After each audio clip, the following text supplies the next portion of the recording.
Welcome back to Curious Christianity. In the beginning was the Word, and the Word was with God, and the Word was a God.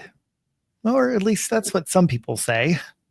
But today I have with me a Bible scholar and teacher, and he is going to help explain this verse to us, and he's going to help explain it through the Greek, because this is a verse that has been extremely contested, and millions of people disagree about what it says. And so with me is Darryl of biblical languages, biblical Biblical mastery. Mastery That's right. Academy. I don't know how I missed that. Biblical Mastery Academy. And fortunately, he is going to help explain this in greater depth through the Greek, because I myself, my Greek is not so good.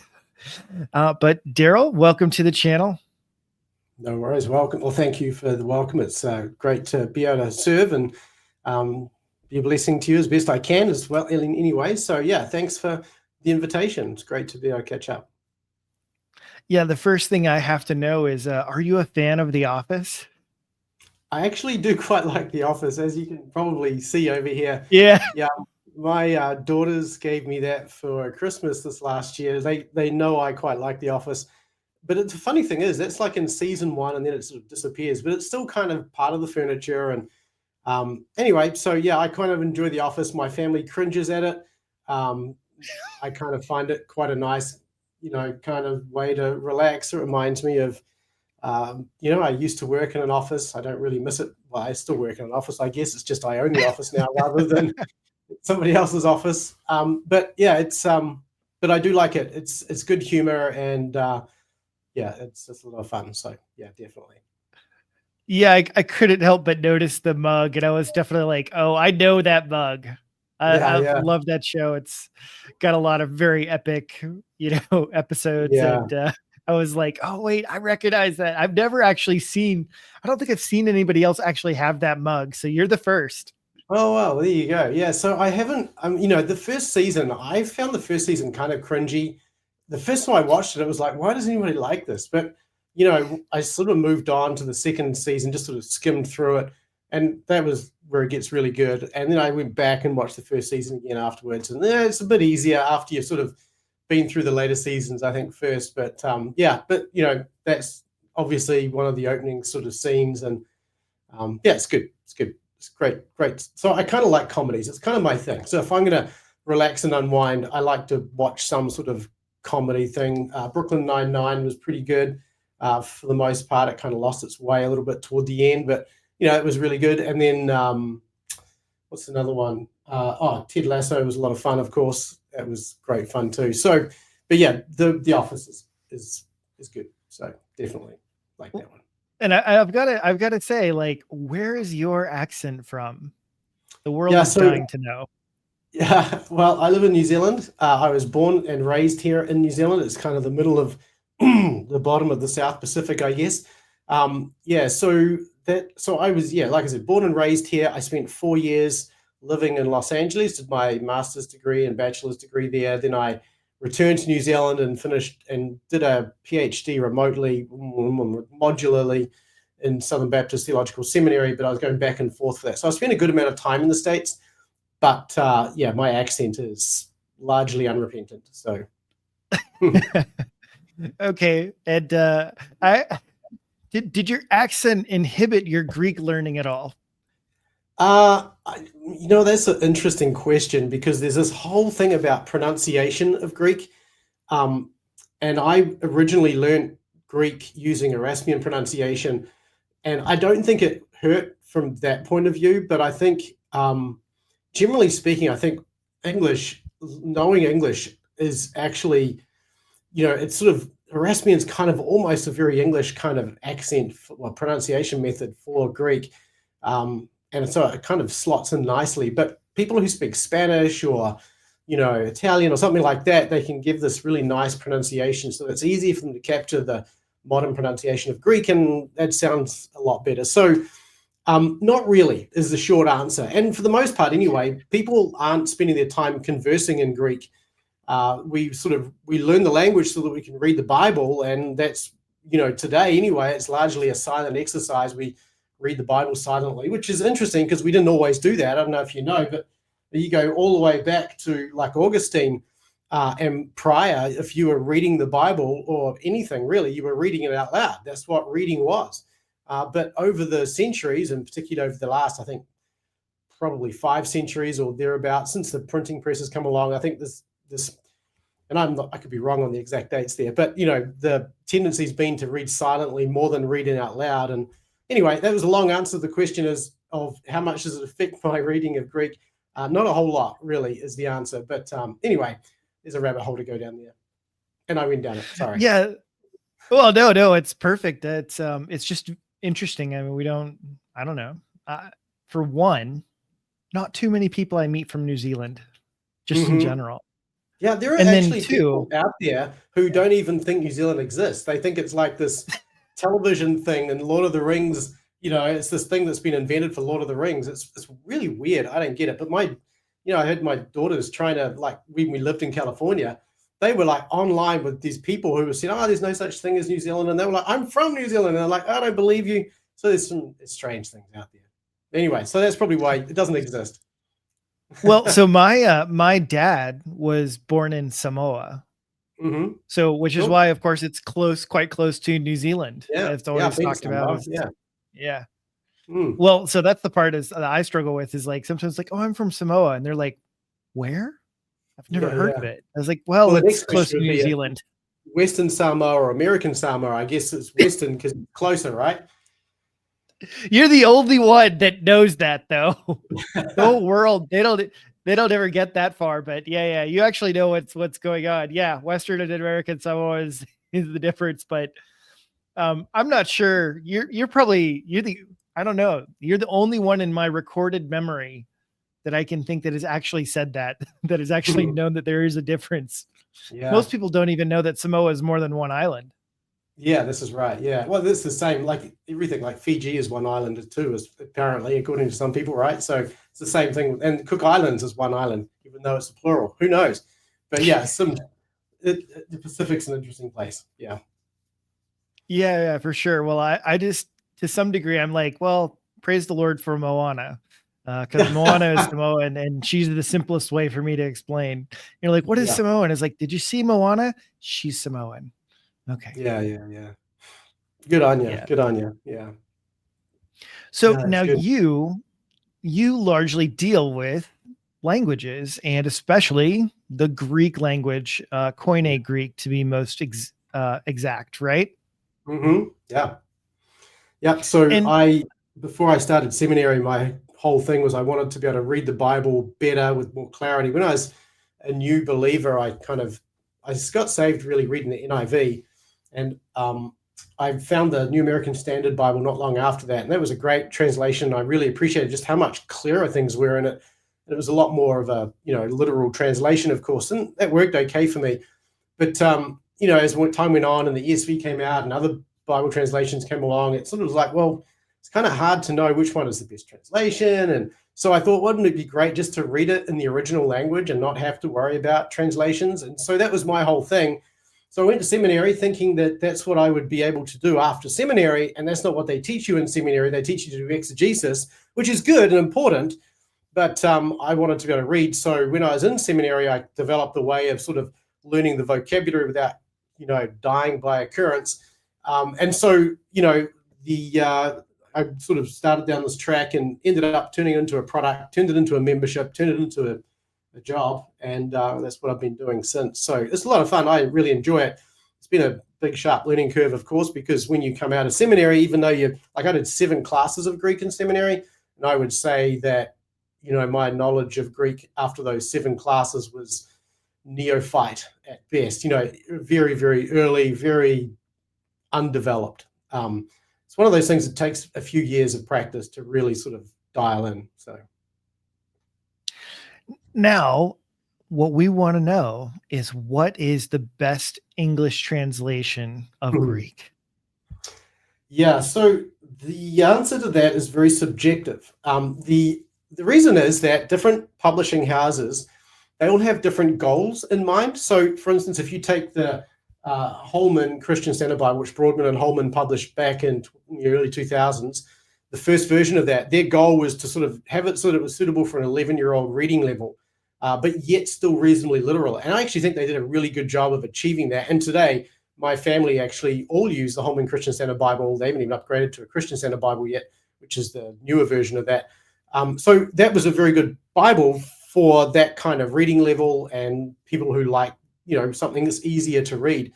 The New American Standard is a very good translation if you want something more literal and readable, but I think there are some inconsistencies in there. So my personal choice today is the Legacy Standard Bible, because it takes the New American Standard Bible, the original, 1995, well, it's not the original 95 text, but the 95 text, and then they take out some of those inconsistencies. They add they add their own kind of flavor to it with doulos as slave and Yahweh in the Old Testament in particular.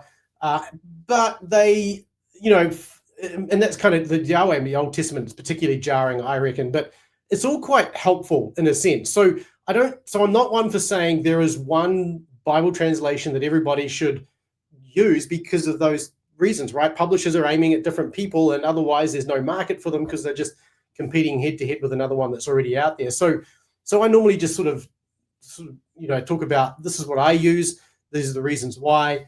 And if people like the New King James, great. People like the King James, great. If people like the NIV, wonderful. You pick whatever is good for you. I think at the end of the day, there is no match for the original languages, regardless of what translation you use. You're always just arguing over, which commentary is the best. Not that it's like that bad, that's an overstatement. But the point is that, you're always still in a translation. You can't get out of it. And there's no way of consistently bringing out exactly what the original languages say. So you can't just sort of say, well, this one's right and this one's wrong. And so what I normally say with people, if they are thinking about learning Greek, is the goal is not to write a better translation. The goal is so that you can work from the Greek. And if you do use a translation or refer to them, you can look at the way they've rendered the text and you can understand the reasons why they've chosen to do it that way. Because often you'll find two Bible translations will have different ways of writing the same verse. They've got the same Greek in behind it, but one of them captures one thing about the original, another one will capture another thing about the original, and they're different. And you can't put them both together. You just can't do that. And so they make these decisions that just go down different tracks. Neither of them are wrong, but neither of them are 100% right either. And so it's a very difficult question to answer as to which is the best.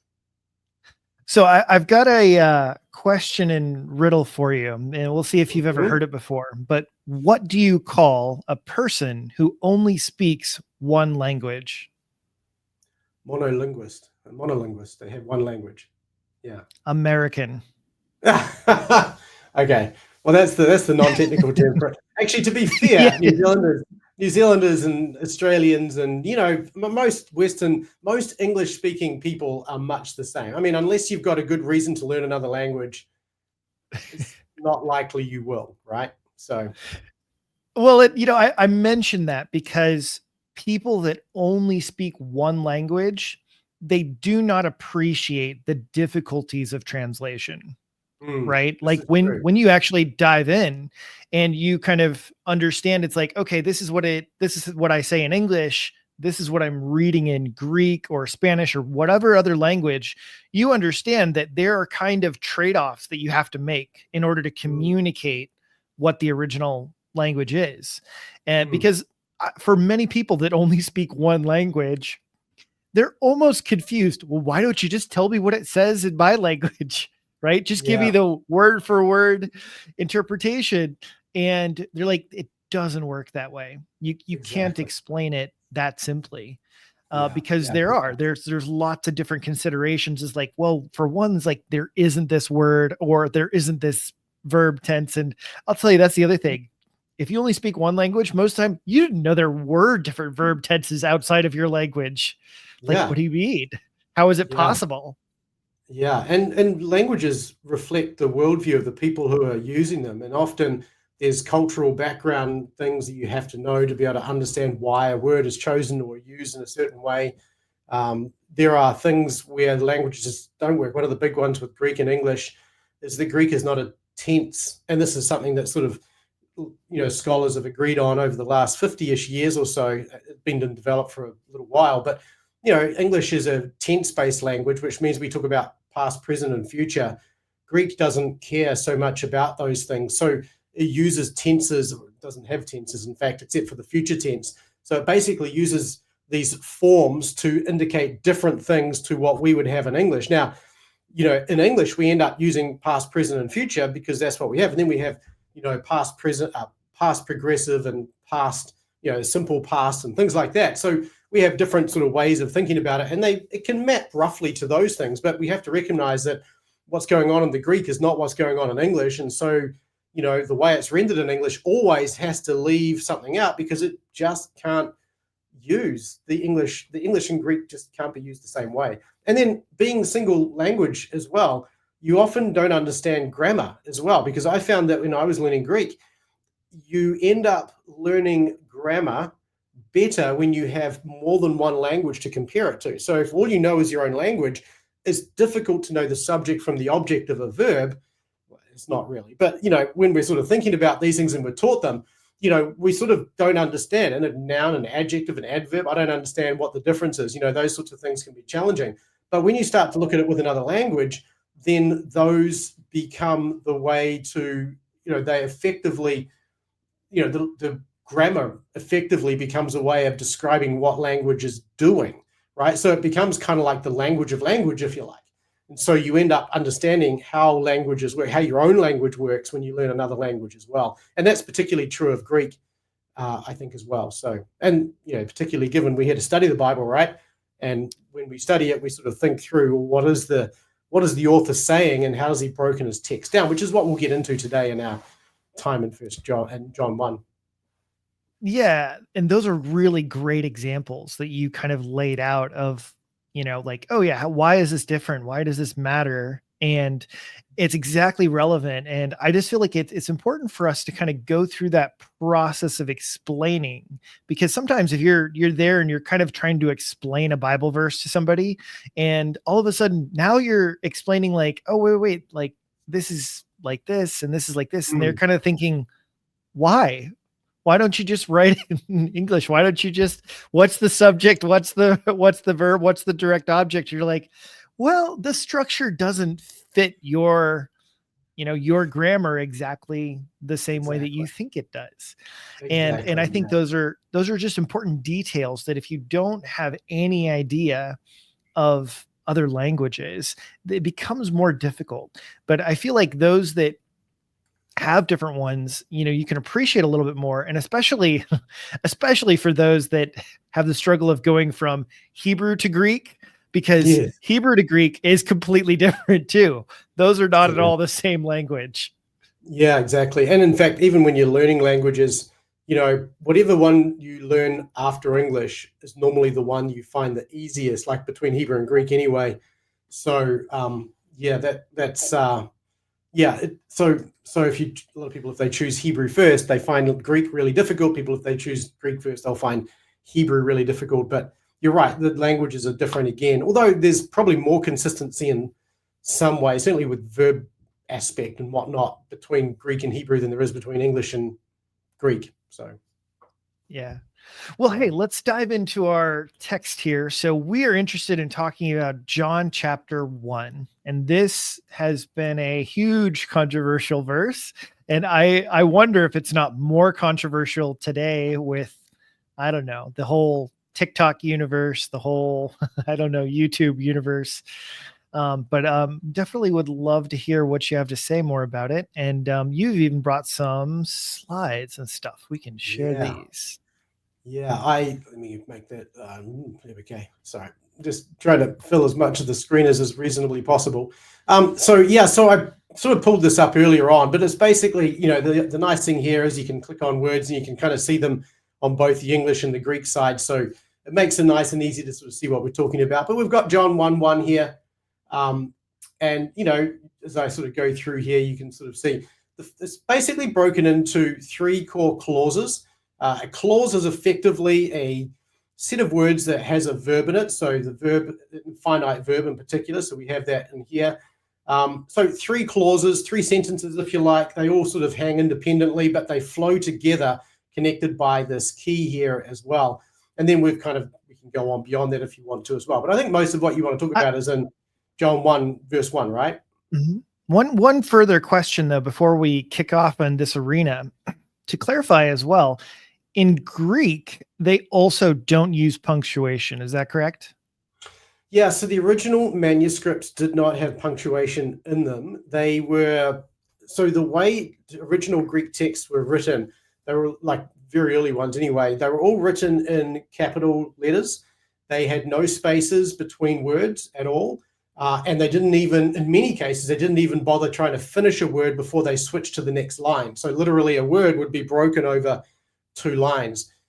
So as time went on and the cost of writing materials came down, and of course, as they became more, there was a greater emphasis came on the beauty of the texts.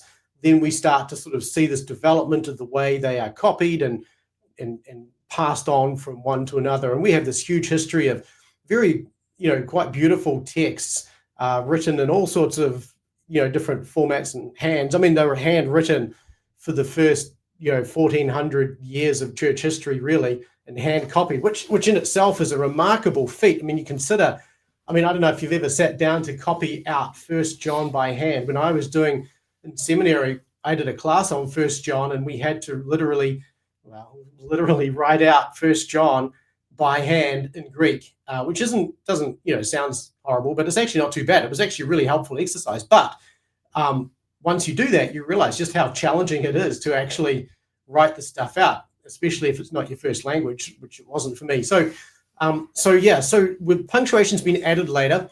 So what you end up with then is you end up with what's called the clause structure. So you can, because we've got this clausal kind of arrangement, you can use that to sort of get a bit of a feel for the connection between the different elements within the sentence. So in this case, the word key here is, and I'm looking in the wrong place, the word key here is one of those words that is used as a conjunction to begin sentences. So if we go and look at the Hebrew Old Testament, which we won't do here, but if we go look at the Hebrew Old Testament, we see the vav consistently being used to indicate this is a new sentence, a new line. We get the same thing in Greek with either key like this, or if we scroll down here, we will probably start to see days somewhere in here. Maybe somewhere along the lines we'll see a day. But day is often used to indicate a new sentence as well. It's a post-positive word. And as I scroll through here, I'm not seeing any, which is really interesting. Because it's a standard conjunction to indicate a new development. Here we got one here with a day on the end of the oo. But anyway, the day here is used to sort of indicate a new development and the author's logic as well in terms of his overarching message or what he's getting at. So when we get into verse 1, we don't have day, we just have key, but it's fundamentally the same kind of thing. So it functions as a clause marker indicating the beginning of a new clause. No, and those are important details that I think are difficult for other people sometimes. And I think that, to me, realizing that, hey, yeah, actually most of the original language didn't have punctuation should help us appreciate how much more difficult sometimes interpretation and translation is when you literally don't have punctuation. Yeah, and we really live in a very privileged time, not only because we've got access to these texts, but because they've been so well curated throughout the centuries. You're thinking just, at this point, someone will come up with, but all the mistakes, blah, blah, blah. But the mistakes are the exceptions that prove the rule. For every one mistake, you've got, dozens of texts that don't have that mistake in the same place, which tells you that the mistake is the one that's the problem, not the other one. So, the fact that we've got so many copies is such a strong argument for the consistency of how the text has been treated over the years, the way it's been handed down. And just the fact that we don't have to, the struggles we have over what does the text say generally doesn't come out of the Greek. Yes, it does. We've got text critical issues for that matter, but loads of work's been done on that. So we don't have to fight over those things so much. We're fighting over very small differences for the most part. And then, so most of the differences that come up when it comes to reading texts are actually more related to translation decisions than they are about the actual text that's underneath it. And that's one of the reasons why when we learn Greek, it's not about actually learning to translate better. It's about understanding those decisions that translators just have to make. And so if you know the Greek, you can sort of understand that a bit. Yeah. Yeah. And I think that it's just, it's really fascinating to me to hear about and see all the differences between, well, and just textual analysis, right? This is the textual analysis. And as you're pointing out, it's like, oh, hey, look, you've got these certain words that kind of show it's like, hey, look, this is kind of beginning a new thought. This is where you're kind of conjoining things. And like I was talking to you a little bit before the show. So I'm more familiar with some of the features of Hebrew than I am Greek. So I took some Greek a while ago, but haven't really studied as much. So that's why I have you here today. You can help explain. Indeed, yeah. Now I'm definitely curious as we get into this particular text. I've heard that there were differences between ancient Greek and modern Greek. Does that also kind of affect? So, because I think some people just think it's like, well, I'm from Greece, like I can just go through and read this and understand it for myself. Or how does that work? Yeah. So modern Greek is so if you go back through the history of Greek, Kene Greek, which is what we're looking at here, was the Hellenistic period, really. So that started from about 300, about Alexander's conquest, 330-ish BC, 300-ish BC, say, through to 3 to 400 AD. After that, you get into what's called Byzantine Greek. That sort of takes us, I would argue, kind of takes us into the modern era. So there's a minor development in Byzantine Greek as you go through into the 20th century. There's a lot of consistency, though, as well. But then once you get to the 1970s, what you find in modern Greece is you've got two kind of dialects of Greek. You have that Byzantine kind of Greek dialect that's being used as kind of the academic kind of, hoity-toity, highfalutin language. And then you've got this kind of more common street Greek that more people are using. And so they made a decision in the 70s, I don't remember exactly what year it was, I think it was 77 or something like that, to actually drop the Byzantine Greek from the vernacular in Greece. So they'd no longer use it in official documentation or anything like that, and officially let it, I assume it was let it die.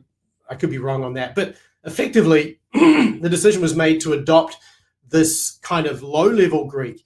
And that's what modern Greek is. So modern Greek is that low-level kind of Greek. It is very different. It's much, well, I wouldn't say simpler, but there are a lot of, as we go through this period, there are certain things that just kind of die as time goes on. Like, during the New Testament period, moods like the optative are being replaced with the subjunctive mood. And there are certain ways of saying things that are falling away from out of use. And all of those are completely gone in modern Greek. And modern Greek is even a tense-based language as well. So it's kind of past, present, future, not very aspectual, by comparison to Kene. So there are some big differences between modern Greek and Kene Greek. And so if you know modern Greek, it's not by any stretch of the imagination going to tell you that you know Kene Greek. And the same goes with Attic Greek as well. And your vocabulary is a bigger part perhaps here than the actual language. But, the further back you go, Kene Greek has got uses a lot more prepositions because it's being adopted by people as a second and third language or fourth language in some cases. And so they've simplified the language. And so the nuances of cases are lost and prepositions are often used instead to make the point clear. So, for instance, here we've got this phrase in the beginning, that's not a necessary arrangement. You don't need this in preposition here when you put it with the dative case, because the dative case actually includes that as a possible way of understanding what the dative is actually doing. It's that locative idea. And so the in preposition here goes on the front of it in order to make that explicit, if you like. And so going backwards, you see this, it's less explicit. It's less kind of, you don't have these prepositions and whatnot. In Attic Greek, which is what Plato and those guys spoke, you do in the Kene period, and some of these even change as you go through the Byzantine period as well. So yeah, there's a lot of a lot of change takes place over the centuries, but the modern pronunciation is consistent for the most part with the Hellenistic period. There is a couple of words, or a couple of letters rather, a couple of sounds that are a little bit different, but it's very minor. And so we just teach modern pronunciation. But the language itself has undergone a bit of change as the centuries go by. And of course, even before Plato, there were different dialects of Greek as well. Homer's got a completely different dialect of Greek. So, take from that what you will. But yeah, it changes. Gotcha. So now, how can Greek help us understand this verse? Yeah, so maybe you want to be more specific with the question. Let's start, I guess. Sure. One of the things I'm interested in, as you mentioned before, there's all these controversies. Let's start with sort of picking one of the big ones, and sort of we'll talk through it from there. How's that sound? Yeah, let's use the example perhaps that I brought up in the intro, which was I quoted this verse as saying, "In the beginning was the Word, and the Word was with God, and the Word was a God." So why shouldn't we say that the Word was a God? Yeah, so this piece here is in the beginning. You got in the beginning was the Word, and the Word was with God, and the Word was God. So the question here is, well, why is theos here? Because the question is really about theos in this particular verse here. Why does it not have the accent? Now, this is interesting. The argument for this, so I've read one scholarly argument for it written by a Jehovah's Witness who was making the case for this, and his argument rests on a misunderstanding of how Greek works anyway, but of what the article or the lack of article does in Greek. What is the article? Let's start with a question about that. So the article in English, well, we actually have articles, plural, in English. We have more than one. There's only one article in Greek. So we have a definite article, which is the word the, and we have an indefinite article, which is a or an, depending on whether the word following begins with a vowel or not. So in English, you would either say the God or a God. You have those two choices, and there is no third choice. The argument is that Greek works the same way. We have the God, or if there is no article, then we have a God. Okay, so let me look at this here. We've got this situation here, hologos. This is the article here, is just this little word here, the o or ho, depending on your pronunciation. And this is your noun logos, right? So the word.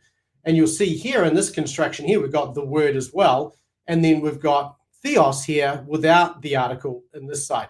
So the article does not mean that we have to translate this word with the word the in front of it. There are a number of cases in the New Testament where we have an article prior to a noun and we don't translate it that way. A good, really common example is, people.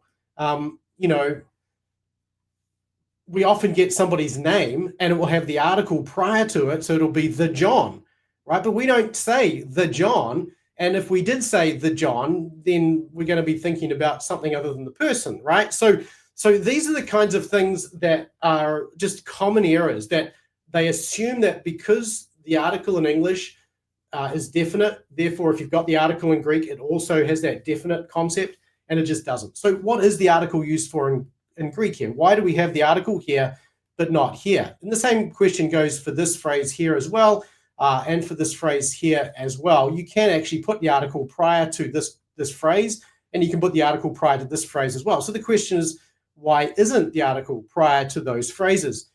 And the answer is to do with the way the verb here is working and what this verb is, right? And just jump in and interrupt me if I continue to babble and you want to shorten things up. But the article, the verb here, ein, is what's called an equative verb.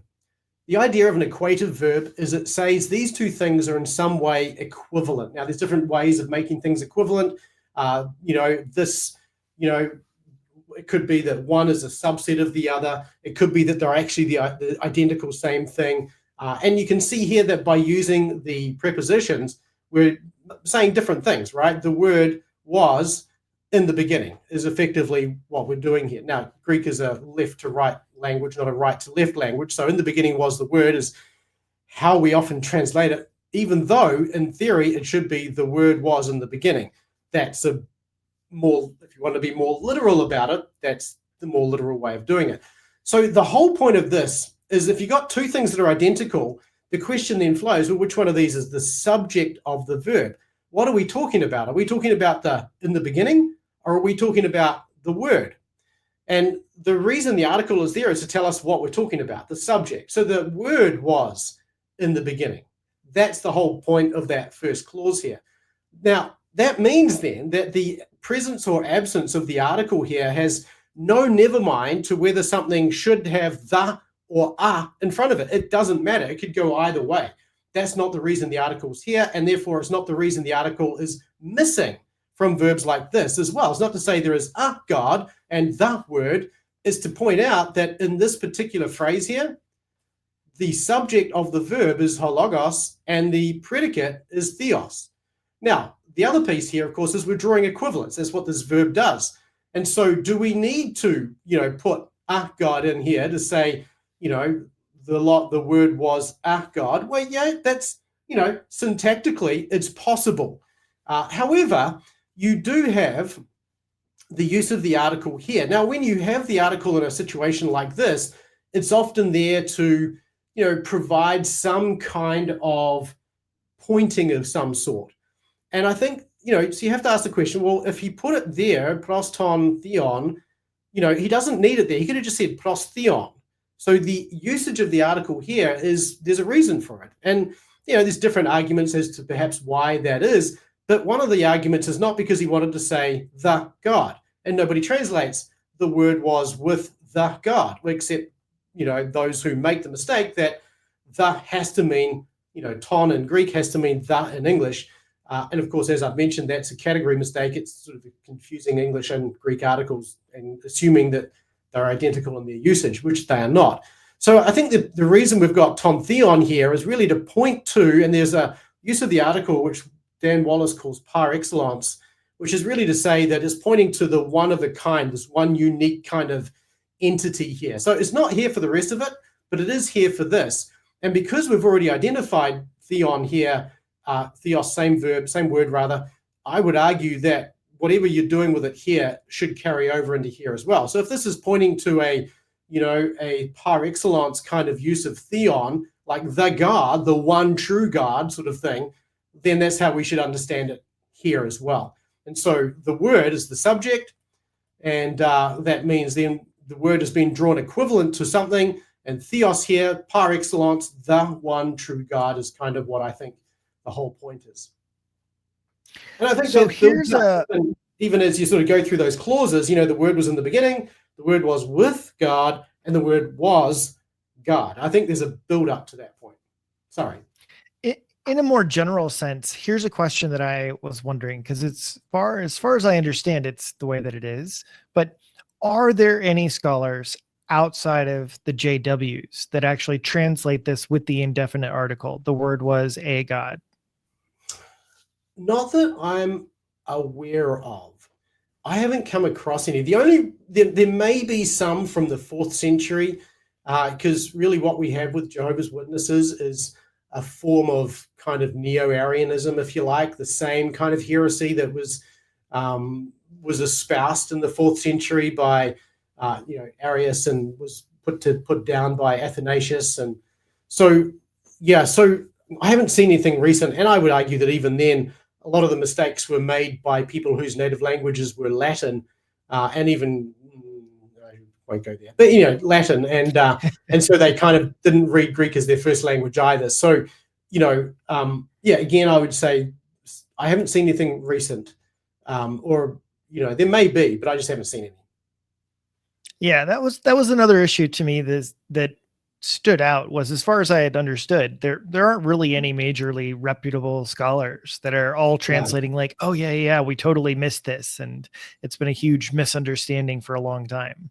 Yeah, so there's a book that was written by a Jehovah's Witness guy, I forget his name, Dubrone or something like that, and his book is the book that I'm referring to when I sort of refer to this discussion with the article. He does make some really good points in that book. Like, for instance, but nothing to do with this passage, of course. Proskuneo in the New World Translation, for instance, to worship, they make the argument that it probably shouldn't always be translated to worship. And I think it's a good case. I think there's a cultural thing here about just bowing down and paying homage to people, right? And I have no trouble sort of translating those texts as, a demon-possessed man rushes up to Jesus and did homage, or paid him homage by bowing down. I have no problem with that. Does that mean he worshipped him? Maybe, maybe not. We have people coming and bowing down before Jesus who are clearly not worshiping him, right? They're paying him respects, but they're not believers, and so you can't say that they're worshiping him. So I think there's some good points in the book, but his discussion around the article is just woefully wrong. He's very dependent on 19th century grammarians to sort of who are working primarily from their knowledge of Latin again, and inserting it back into Greek, which is one of the big travesties of the 19th century. But he's depending on those same errors. So now I was curious because as far as if I'm looking at this correctly, the way that this is phrased, it doesn't look like it's exactly in the beginning was the word, right? correct. So it actually is more like the word, and then it's kind of like the beginning. It will in a way, but I'm like, it's difficult for me to even try and express in English because yeah, how would you let's say, like, could we read it? Could you try and read it in a more literal sense? Because sure. So if we were to go through this first one, it would say, "In the beginning was the word." That would be pretty straightforward. That doesn't help us in a sense, though, because the word is the subject, right? The word was in the beginning. Is if we're putting it into, so in English, we normally have the subject first, then we put the predicate following on from. So the predicate is the verb and the object of the verb and any other modifiers. So we would say the word and then was in the beginning. That would be good English. So in the beginning was the word was the way Tyndale put it, and pretty much every translation since him has followed his lead. And then we've kind of got, and the word was with God. So in this case, the pros preposition here normally means to or toward, but because the verb here is a stative verb, that overrides the motion idea of the preposition. So in the beginning was the word is perfectly acceptable. And, if you were to translate this piece literally, it would say God was the word. That's, again, just not helpful because, again, the whole point of using the article here is to indicate what the subject was, which is why translations consistently translate this. The word was God. So, in that first line, because it really only has one definite article, right? Logos, one, two, got that one there as well. Well, like, of course. just the in the beginning part, right? Yeah. Because how could you translate that more woodenly? I just want to get a sense of that. So, because it's kind of like word, something like this, no? Yeah. So, well, the article is before the word word. The article always precedes its noun. So the only variance here from the translation that we have in our English translation really is the order of words. So the subject is not first, as it is in English. It's actually the last feature of the clause, if you like. Now, in English, our sentence structure is always, supposed to be anyway, good English is supposed to be subject, verb, object, right? Greek doesn't care for that so much because you've got the endings, these endings like the sigma there, the form of the article, that tells you this is in the nominative case.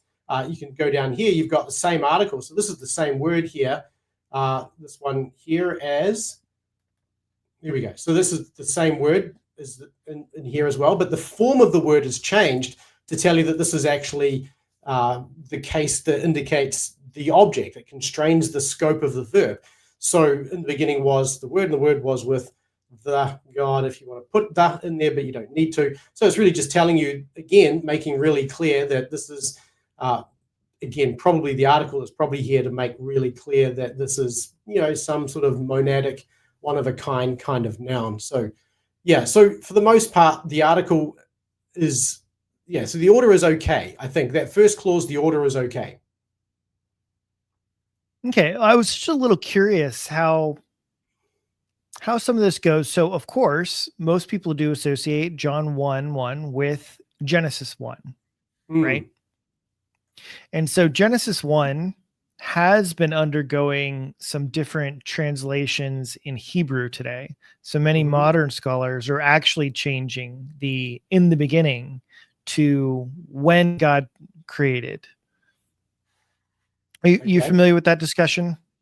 Not really, not really. I haven't been Okay. following the latest literature on the Hebrew developments and whatnot. This is the, tell you what we can do here though. And again, like I mentioned, my Hebrew is not as good as my Greek, but here you've got the No Greek worries. translation. So one thing to bear in mind is that even though we talk about the Hebrew all the time, the primary translation during the time of Christ was probably actually the Septuagint. So the Septuagint was the Greek translation of the Hebrew Bible, translated from about 250-ish BC, and it spread rapidly. So once it was done, it just went everywhere. And the reason for that was that because of Hellenization, the main language of the Greek Empire and then later the Roman Empire was Greek. And so it made no sense to have Hebrew, because if you were a Jew living in, Parthia or somewhere like that, you didn't know Hebrew, you knew Greek though.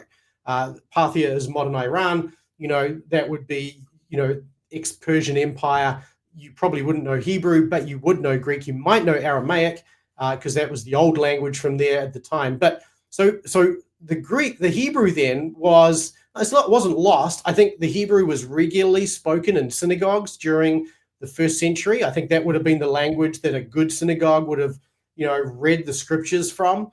But if you were just dealing with the scriptures on an everyday basis, you were probably working with the Septuagint. And, this is a whole thing. People say, oh, no, because Hebrew is the magic language somehow. Surely they were speaking Hebrew or they were speaking Aramaic. And yeah, I think, so one of the interesting things I think about the period, the first century period, is that someone like Jesus probably spoke Hebrew and Aramaic as languages he would have learned very, very young at home. But he would have learned Greek as soon as he started helping dad, at least as soon as he started helping dad in the carpentry business or whatever he did. And the reason for that is that this was the language of trade. This was the language of commerce. If you wanted to buy and sell in Israel during the first century period and for the hundreds of years prior to that, and you wanted to sell to somebody other than a Jew, you were probably going to need to know Greek.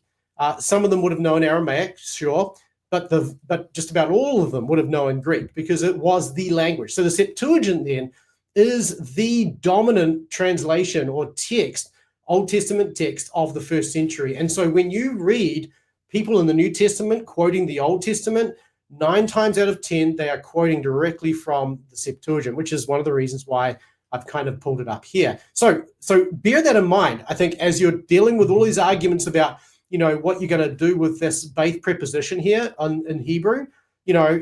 In Greek, it's the N preposition, which again just makes this far more specific as a locative, not so much as a during kind of expression. It doesn't really work as the while kind of thing in Greek. So anyway, that's just touching on what you're getting at. Carry on. So let me ask you a more direct question in asking, okay, how does John 1:1 or does John 1:1 express that the Logos is God? Yeah, so that comes back to the meaning of this word here. You can see here in the Septuagint, in the beginning, ipoiesin. So this is God made the heavens and the earth. So while you start with NRK, you actually go off in a different direction as soon as you've taken that. So really, the NRK is what draws us back to Genesis 1, but the rest of it's different, right? So we need to bear that in mind. He is trying to make a big statement here, I think, but there is some discussion about how it relates to Genesis 1, obviously, but I think the other question here is logos was the word that quite often Plato uses, not all the time, but often Plato would use to refer to the divine mind, the nous, right? The nous was the other Greek word he had used, the mind, the logos. There's an overlapping kind of lexical meaning between these two ideas, and that is like nous is reasoning, if you like, and logos is similar in the sense that it also has that idea of reasoning as well. And so I think really here, what he's appealing to is not merely to the Hebrew ideas, but really to the ideas of Neoplatonism that would be familiar to non-Greek or non-Hebrew readers of this gospel. And so he's sort of saying, you know about the nous, you know about the logos, the divine mind who created all things. Well, let me tell you about him. So he's kind of riffing on this cultural kind of understanding that's sitting there and behind the scenes, and trying to bring it into a biblical kind of model, if you like, to say, and I think again that's possibly why there's this significance around this articular form of theon here, is to really point out there's one God, there is a true God, and that logos, that divine mind, was with him and was him, right? And so I think it's probably, I mean, I'm not against it. I'm not saying that there's no relationship to Genesis 1, but I think everybody recognizes that John is writing to a Greek audience, right? To a Gentile audience. Mm-hmm. Gentile audiences are going to be steeped in Neoplatonism. This is a Neoplatonic term which would have resonated with them. And I think this brings it home to those people to say, yeah, there is one God. And let me tell you about him. He became flesh. He came to die for your sins. And there's a man who proclaimed the truth beforehand, and so on and so forth as it goes on, so forth. So that would be my response to that. Yeah. Okay. That's a really good response. I mean, I'm sure, to be very blunt, I'm sure most of my audience don't really know anything about Platonism. It's one of those. Well, I'm afraid I haven't spent a lot of time expounding on Platonism, but for those that do understand Platonism, and Platonism is just kind of the fancy term for a lot of the teachings of Plato, sort of. I'm totally zoning things down, but basically Platonism, comes from the word Plato, for the person Plato and all of that. And his teachings were extremely prominent during the times of Christ. And yes, the New Testament authors are referring to a lot of those Greek teachings, which would have been so prominent throughout all of the area. And especially, with Alexander expanding the kingdom and everything like that, is kind of a big deal. Now, let me see. I want to make sure I get through all the stuff there. Go ahead. While you're thinking, I'll just make one last comment, and that is, if you are interested in more information about Plato, there's a great book by a guy called Louis Marcos called From Plato to Christ, and he does a really good job of summarizing how he believes that Plato really prepared the Gentile world to hear the gospel, because he introduced all these ideas that then the gospel authors themselves and Christ, I guess, in fulfillment of the Old Testament prophecies, really sort of bring to the fore, if you like. So when we talk about things like Neoplatonism, we're really talking about the development of Plato's thought into the first century period. And so these ideas are there, they're part of the cultural milieu of the time to which, John is writing. And so they are a significant part of why he words things the way he does. Yeah. So this first part, talking about in the beginning was the word, it's using the word logos, which is what Plato is using. Now, it seems to me that this is also the case largely with when he's talking about the light and light shining in the darkness in verses 4 and 5 as well. Would you agree with that? Yeah, so, and the light shines, so we've got down here, and the light in the darkness, it shines, and the darkness has not overtaken it. So there's a couple of references to light that we come across as we think through the prophecies with regards to Christ. For instance, Hosea talks about, I think it was Hosea, talks about, we see this in the beginning of Luke's gospel, I think it is, the people living in darkness saw a great light. Same kind of idea. So I think that that's kind of what's sitting in behind this as well. And, the life was the light of men. So I think, yes, definitely you've got these three ideas that have been connected up here. You've got God, four if you like to include God, the Word, life, and light, all being sort of looped together to sort of all talk about the same person. And again, I think there's some of the ways that light was talked about and whatnot. would, in that cultural setting, would probably be part of the conversation here as well. Well, that's what I was thinking about, was that this could be a reference to some of the references to light, knowledge, all of those types of motifs that have been throughout Greek history. I mean, and in a very small way, I don't think it's maybe as connected as some other things, but I do think about Plato's cave a little bit. The idea of, Plato's cave is that everyone else is in darkness, right? They're ignorant. They don't know. But now here comes the light of life, and he's coming to do what? Reveal the truth. He's the revelation of the truth from outside the cave, right? Which is who has all of the knowledge and understanding. Yeah, quite right. Yeah. It's the emergence of shadows, I think, that indicate is the key part of the Plato's cave story, or parable, whatever you want to call it. So yeah, you could be onto something there. Yeah. Yeah. So when we look at the word was God, what do you think about the translation? So there have been a few people that have proposed this idea that instead it should say, in the beginning was the word was with God, and the word was divinity or divine. Yeah. So the word divine would really have to be an adjective, and you've got a noun here, and that's the fundamental issue. There is another word that gets translated divine in the New Testament. I'm trying to remember what it is. It is a derivative of the same root, but it has a different form, and that's the point. It's an adjectival form of the word rather than a noun form. So in my mind, you would have to have a good argument to say, why is he using a noun here as an adjective? And I don't think that's an easy case to make. I would argue that in the context, the use of the article immediately prior here is probably your bigger contextual clue than changing this and saying, well, it must be an adjective in the context, because that doesn't really work. These constructions here, so these ideas here are kind of far more adjectival, and I think the point of moving here from an adjective to a noun, or an adjectival construction, or a phrase noun, phrase idea, and the reason I say these are more adjectival is you can actually turn this into a noun by putting an article in front of the whole construction, and it doesn't do that. So again, he's trying to keep it in its adjectival kind of form.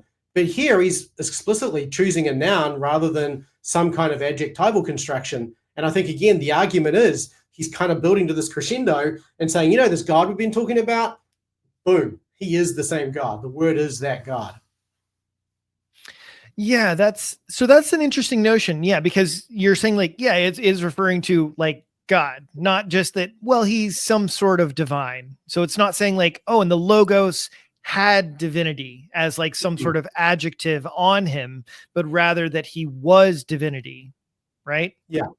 And exactly. So to make him into divinity of some sort, you're going to have to, change the word, to put an adjective in there instead of a noun, in my opinion. I know people have tried to, some have said, okay, yeah, it's possible. But again, I think, why is there a noun there? You've got to account for that somehow. And I think you can't just turn a noun into an adjective. It's easy to turn an adjective into a noun, but it doesn't work quite so easily the other way around.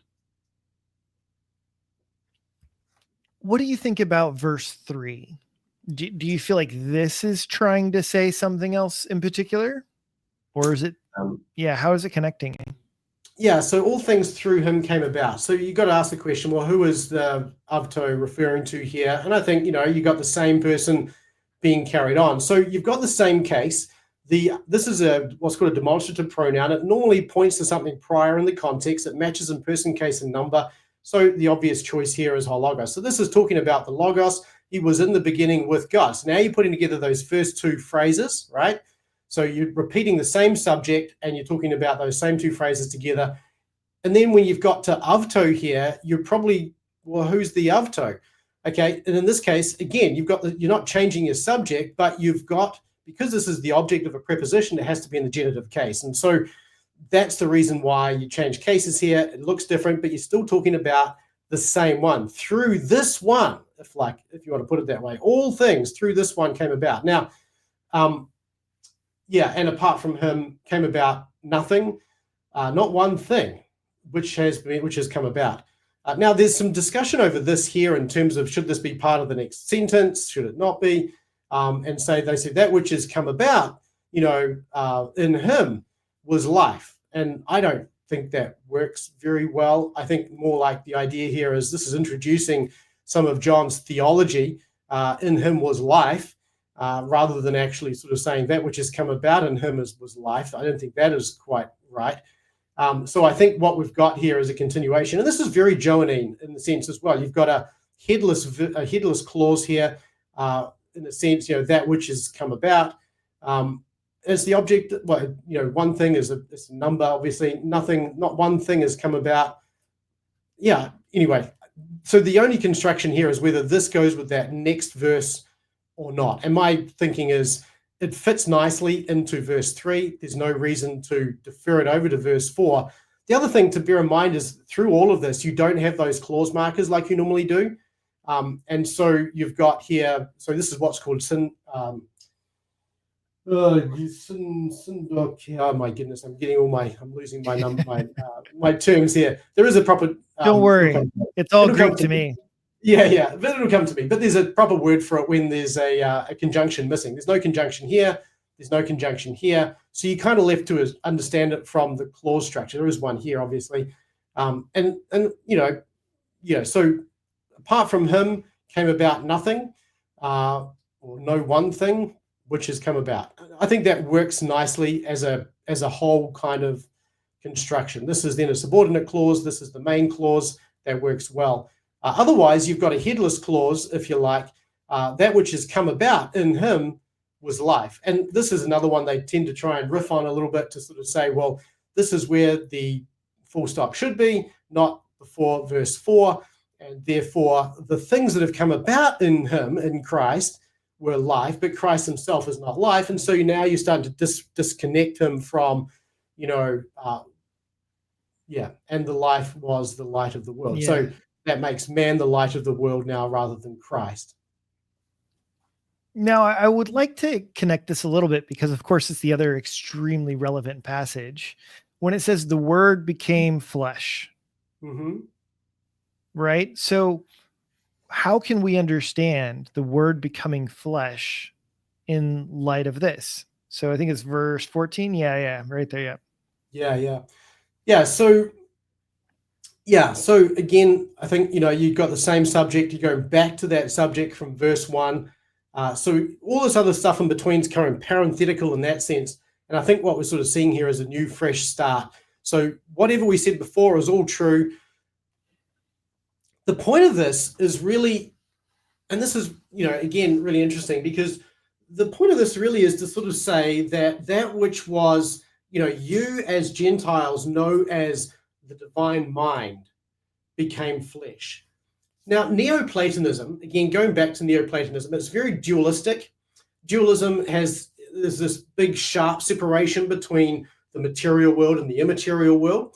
And what that often does is that because there's this sharp separation, and Plato's own thinking, and it infects the church, in fact, as we go into the church history, but Plato's own thinking here is that the ultimate sense of salvation for us is to become one with the logos, one with the nous, right? So for Plato as a philosopher, salvation looks like becoming the ultimate philosopher, the ultimate mind, the ultimate reasoning. And effectively what you have here is a union with God kind of thinking, which again develops in the Roman Catholic tradition strongly through the Desert Fathers and whatnot. But the idea here is that you become one with the mind, with that one being. And what you see here is the exact opposite. The reason that's significant is not only does it reverse the course of salvation, but it also takes that which is absolutely pure mind or reasoning and connects it so that it becomes chaos. So for the Greek reader reading this, the physical world is the realm of chaos. In terms of Plato's thinking, the forms, if you like, are trying to impose themselves on the chaotic order, and we get, horses or whatever it happens to be that we've got forms of in the world of the thoughts, the world of the ideas.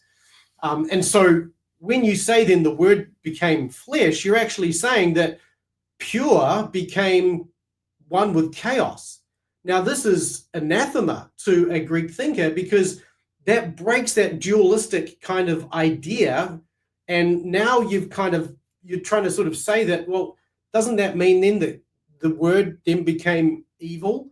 Doesn't that, it introduces all these questions about, well, how on earth can we possibly, how can he be God if he becomes flesh? It doesn't make any sense. So this is totally countercultural from a Gentile point of view because of that Neoplatonic kind of philosophy worldview that they would all share in. So this is jarring. And I think in terms of what the Gospels are doing generally to us, 20 centuries down the track, oh yeah, God be, in fact, if you go to church most days and you ask somebody what the gospel is, they'll say, oh, it's Jesus died for your sins. No, the gospel is that God became man for your sins, right? And he died and he rose. The whole thing, the whole Christ event is actually the gospel, not just his death. And I think what you've got here is the beginning of that. That's what John's saying here, is that salvation begins when God joins himself to that which he's made. Isn't it the case then that Jesus is essentially marrying Plato and Aristotle? In it, okay, I know I'm being a little bit loose with it, but exactly what you just said was what you're talking about. Plato, if you ever think about the famous picture, right? It's Plato pointing up and Aristotle pointing down. And this is about how God, the idea, the logos, the immaterial, comes down and becomes flesh on the earth. And so he's the one who is, so to speak, merging the both together. Yeah, I think the difference may not, I don't think that quite captures the difference between them. So Aristotle learned under Plato, as you probably know, and he adapted Plato's thoughts because he didn't quite see them working. And it's closer, I think, in a lot of ways to what we as Christians and human beings in the 21st century would agree with. But I don't think he was trying to sort of point to, he wasn't trying to separate that dualism. So he still held to that, even Aristotle still held to that dualism, and becoming flesh, I think, would still be a breaking point for him as well.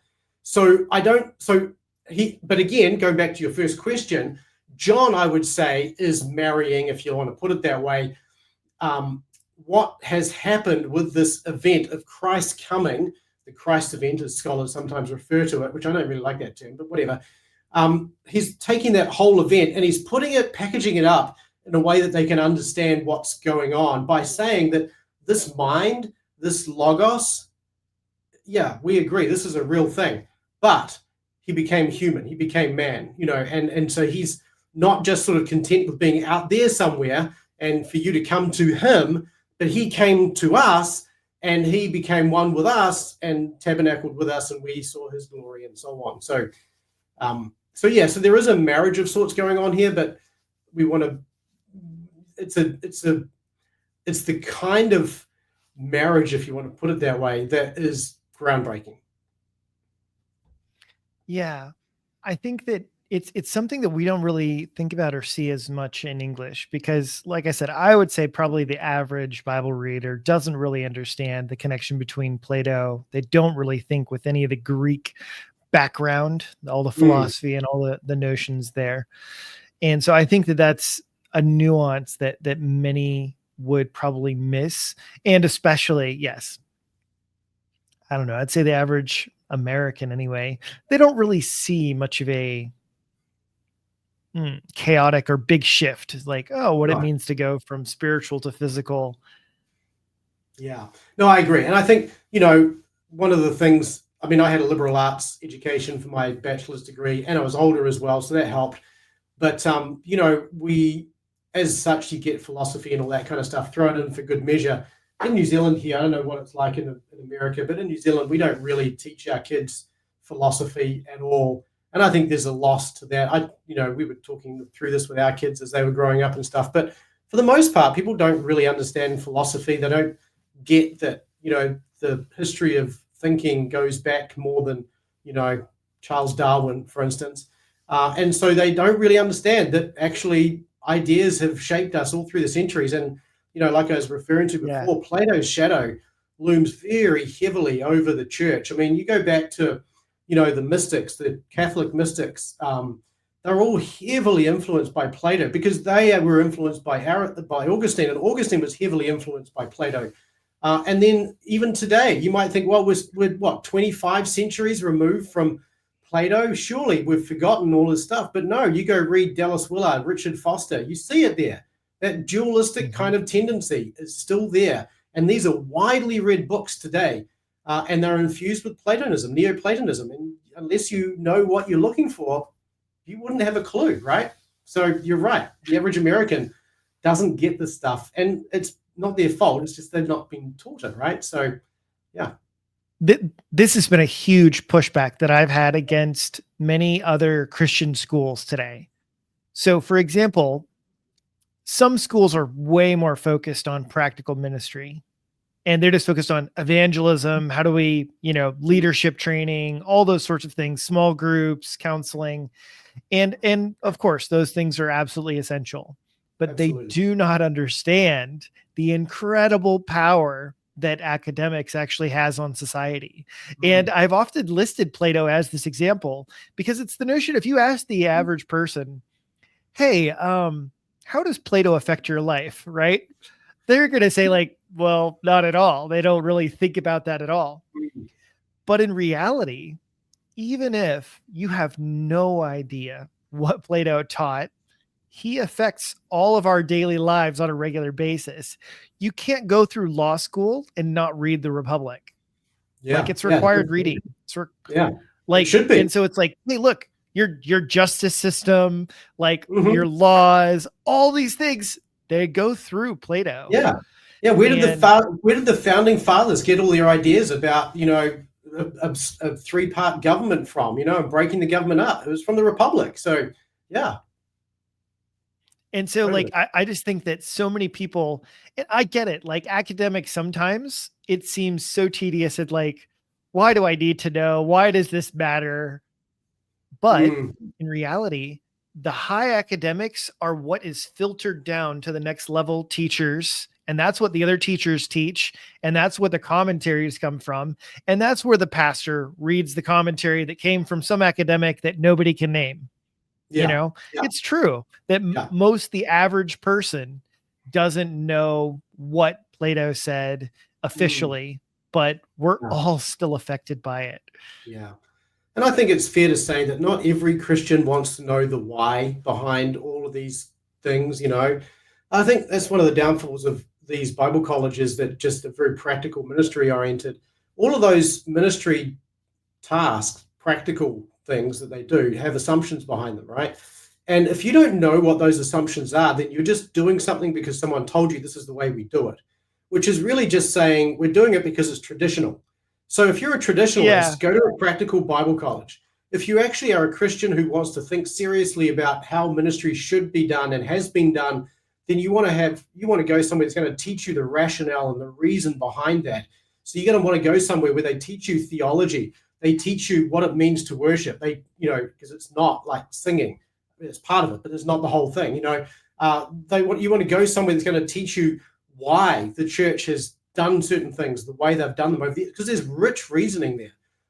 It's fine if you don't want to do that. I'm not saying everybody should want to do that, but we lose something when we're just working on the basis of, well, this Bible college taught me to do it this way, and therefore that's the way I do it. It's not good enough. You really, especially if you come into a church and your pastor has a reason for wanting to do it that way, a different way, well, you've got no reason to argue with him because you're just doing it the way you were taught, and he's doing it for another reason. And, whatever. Who's right? Who knows? Yeah. The missing out on the in-depth academic sometimes I think is lacking, and each one has its own place. But in some of the circles that I've been in, they have absolutely devalued the significant thought processes and explaining this is why, and how it connects and how things are essential. Yeah, exactly. Yeah, no, I agree, 100% agree with you. Yeah, and I'm a nerd, so I just love this stuff anyway. But there is a lot of cool stuff to learn. I mean, church history is very practical. I don't know. People think history is boring and dull, and all that kind of stuff. Yeah, I get it. But again, if you can sort of see how decisions made throughout church history impact you, I mean, the way, the going from the Eucharist to what we call communion, the discussions and debates behind those, they're all informative, they're all helpful. So all worth looking into. Well, I really appreciate all that you've done, and I'd love to tell people that they can check out your stuff. I'll have your links in the description. You guys, if you want to learn more about Greek, now you actually have courses on Greek even. Is that right? Yeah, we actually have an entire membership where we teach people all of what we've been talking about today. We've even read that book I mentioned earlier in our membership as well. So we have a membership, and we'll teach you beginning Greek. We'll go through from beginning Greek. We'll teach you advanced Greek. We'll teach you to read First John, and going all the way through to the most difficult books of the New Testament, just one step at a time. We're there to. That's what we do. We just love the languages. We love the Bible. And we're a community. We're about over 450 people in our community, and we have, a great time just sort of sharing the word together and, learning together. It's really encouraging, and really, I enjoy it as well. So we have certification. We have all sorts of good stuff. So anyway, if anyone's interested, we do have some stuff for people who are not interested in maybe learning Greek but want to study better. If you go to bma.to/get started, we have a little quiz there that people can sort of take. I think it's 6 questions or something like that. And it'll just sort of recommend, here's your next best step kind of thing. So it's a great way of just sort of dipping your toes in. You don't have to go join the membership, but of course, we would love you to join the membership as well. We teach both Greek and Hebrew. We have another guy working for me who teaches Hebrew as well, and that's going really well. So yeah, and again, advanced Hebrew. We in fact, I'm probably tooting my own horn a little bit here. I think I can teach you better Greek better than you'll learn it at seminary. You will have a better grasp on Greek by the time you finish with us than you would if you went to seminary for 3 years and studied Greek there. I did 7 semesters of Greek, like I said, and I would say I hadn't even scratched the surface of how far I've come since then. So yeah, it's well worth it.